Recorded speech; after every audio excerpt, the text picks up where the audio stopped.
This is Democracy Watch. Mark, you and I and the rest of the political world have spoken a lot about Paul Weiss. That's the law firm that capitulated. We have some major news here as it relates to a couple of partners from Paul Weiss that really caught my eye. Can you explain what just happened? Yeah, so a big development. Four senior partners at Paul Weiss, all litigators, sent a notice to the firm saying they're leaving and they are starting their own law firm. One of them was actually the co-chair of the litigation department, someone who, by the way, was involved in the original signing off of the deal. I don't think she negotiated or had anything to do there, but was involved in selling it internally. But I think that Paul Weiss as an institution underappreciated just how badly this was all going and how long it was going to be around. I mean, Paul Weiss has sort of itself in now to a punchline. I've even heard Paul Weiss used as a verb, which is not good for a law firm. Yeah, But it's not good for anybody when you've been turned into a verb. yeah, Nothing good comes out of that. yeah, but these four partners are leaving, setting up their own firm, and according to reports, among other things, they want to be able to sue Donald Trump and his administration.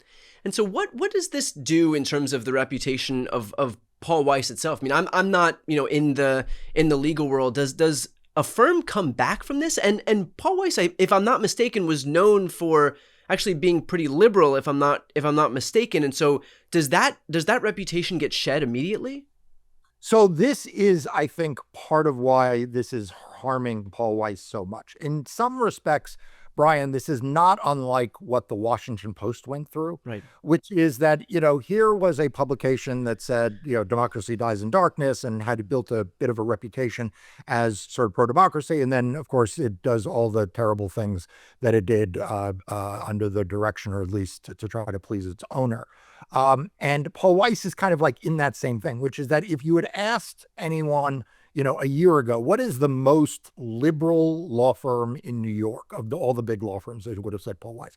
If you had said, what is the law firm most prominently associated with raising money for and otherwise being involved in the Biden campaign, the Clinton campaign, the Obama campaign, Democratic politics, everyone would have said Paul Weiss, right? Paul Weiss was seen as sort of part of the liberal legal establishment. It was very active in pro bono work for liberal causes. Its chairman, Brad Karp, was an outspoken advocate for Joe Biden, an outspoken advocate for using litigation to fight hate.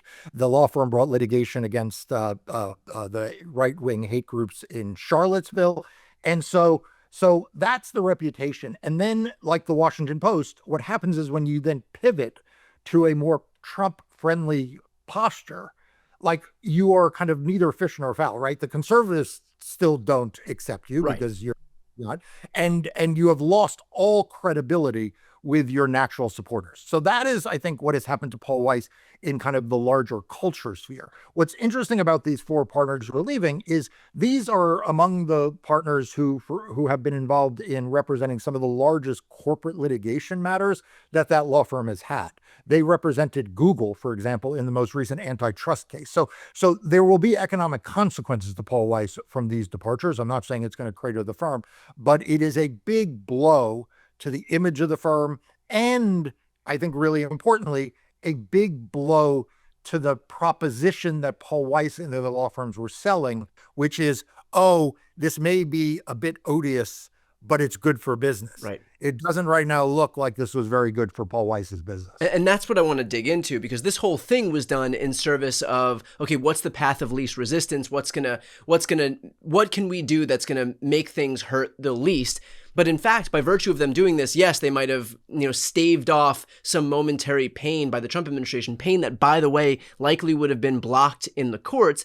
But now they're actually seeing their own clients, engage in this mass exodus away. And so, is it fair to assume that really the benefit that they derived from trying to stay on Donald Trump's good side is far outweighed by the negative consequences, both reputationally and the fact that they're losing actual business, actual dollars? Yeah, I think Paul Weiss made four errors. So let's just run through them real quick. The first is they assumed that they could make a deal with Donald Trump and that it wouldn't mean anything. So I think part of the reason why this has really hurt them is every time Donald Trump comes forward and says, "Oh, well, maybe I will use those law firms to represent coal companies. Right. Maybe we'll use those law firms to represent, police officers in brutality, in misconduct cases," right? Like that's number one. Number two, it has hurt. They miscalculated that clients wouldn't care.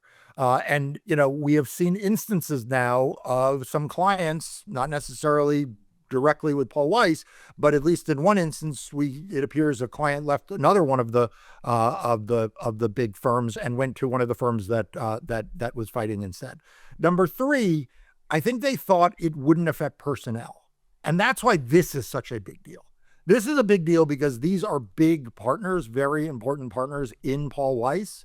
And it shows that there is a portability to the lawyers who don't agree with what Paul Weiss and other firms like them are doing, and that they'll leave. Yeah. They will just leave. And by the way, note they're not going to a law firm. They're starting their own firm. So like in some ways, this is also sort of a larger indictment of big law's overall complicity in this. And then the last one, and we got a taste of it this week in a court decision involving the law firm Jenner and Block. Jenner and Block was one of the law firms targeted with an executive order.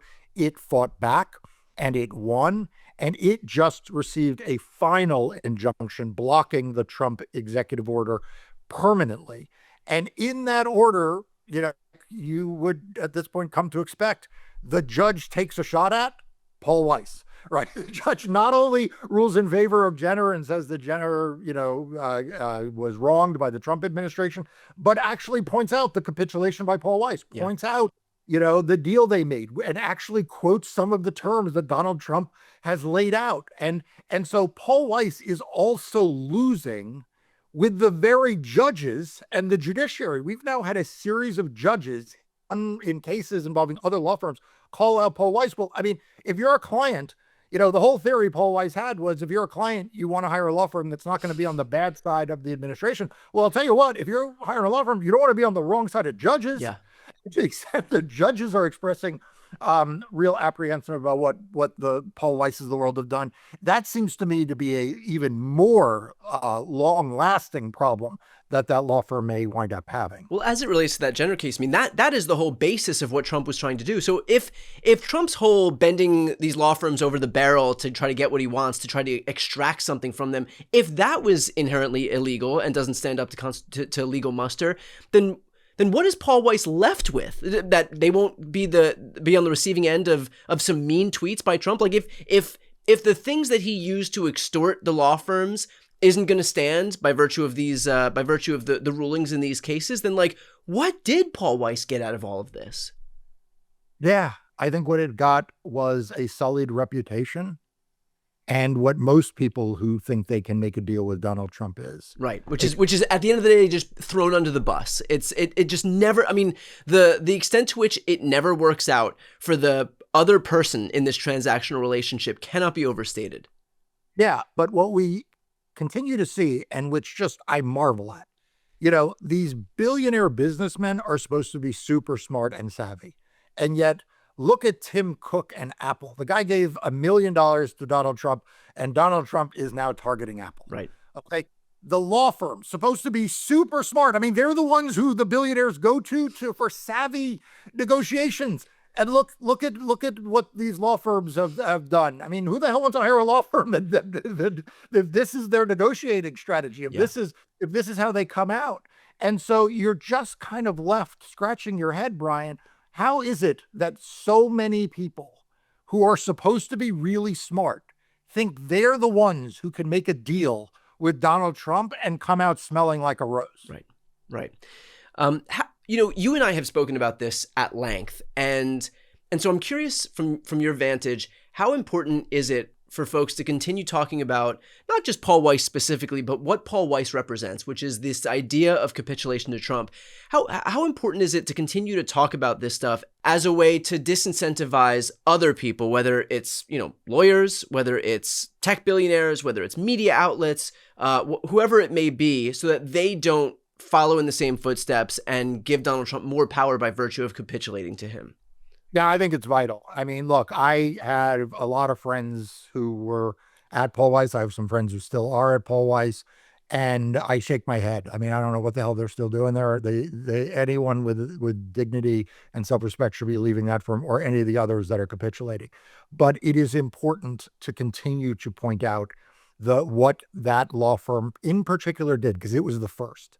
It was the first, and it was also the firm with the closest connections to Democrats, and the one that you cannot say did not understand the threat that Donald Trump posed. Right. I mean, you cannot go back to what the partners of that law firm were saying when Joe Biden was in office, when they thought Joe Biden would win, and square it with what they did here. And they need to suffer the consequences of a cautionary tale, not just to the rest of the legal industry, not just to the universities, not just to the media companies, but to any large institution that thinks it can make a deal. And, it's a shame that it comes at the expense of what is one of the oldest law firms in New York. Frankly, it's a difficult situation for me and for many other Jewish lawyers, because this is a law firm that had storied history in the city as the first law firm that would hire both Jews and non-Jews. It was a bastion of progressive integration through its history, and took on a lot of great causes. But, when it made its deal with Donald Trump, it is important that it be held accountable and it be held out as an example, which is why I know you continue to bring it up. It's why I continue to write about it on Democracy Docket. And it's frankly, I think, the reason why it's become very sticky. There's not a lot of stickiness around a lot of the capitulations. You probably, if you're watching this video, you probably can't name another one of the 9 or 10 law firms that capitulated, but Paul Weiss. And it's because of that history. It's because of who they were. It's because they were first. It's because they could have sued and they would have won. Right.